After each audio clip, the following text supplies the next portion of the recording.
رشد تجارت داخلی و بیرونی در دوره سامانیان.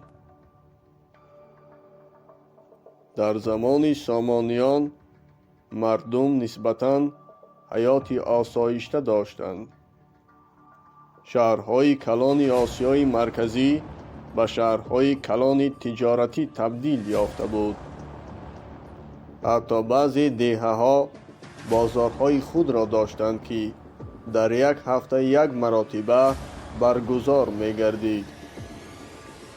بعضی دهه‌ها بازارهای سالانه داشتند که داد و گریخت در آن از 10 تا 20 روز دوام می‌کرد. در چنین بازارها مردمان نه تنها از شهر و دهه‌های گرد و اطراف آسیای مرکزی، حتی بیرون از آن نیز می آمدند. خارجیان بیشتر گزبار می خریدند، چون که در خارج به آن طلبات زیاد بود.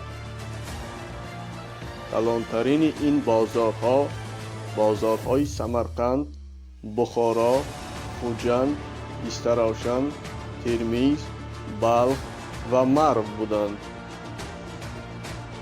بازار پیکند از جمله بازارهایی بود که به آن از چین، روسیه و ساحل‌های کسپی بازرگانان می آمدند. در ماوراءالنهر بازارهای موسمی نیز بودند که بازار مرزمنده استرافشن از جمله این بازارهاست. از این بازار سلاح‌ها به خراسان و عراق و مصر برده می‌شد.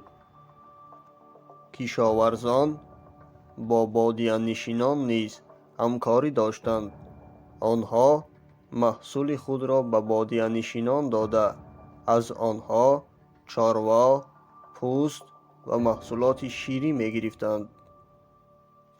در عصرهای 9 و 10 کاروان‌های بزرگ از آسیای مرکزی به روسیه، اروپای شرقی، ایران، چین و دولت‌های عرب می‌رفتند.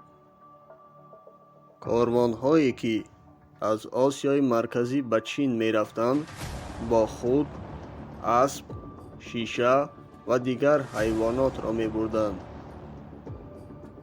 از چین باشد مال‌های هرخیله ابریشمی می‌آوردند.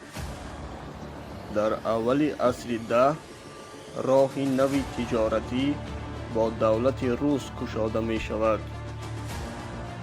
سکه‌های زمان سامانیان از روسیه، بالتیکا و دانیا پیدا شده است که از تجارت بزرگ سامانیان در منطقه شهادت می‌دهد.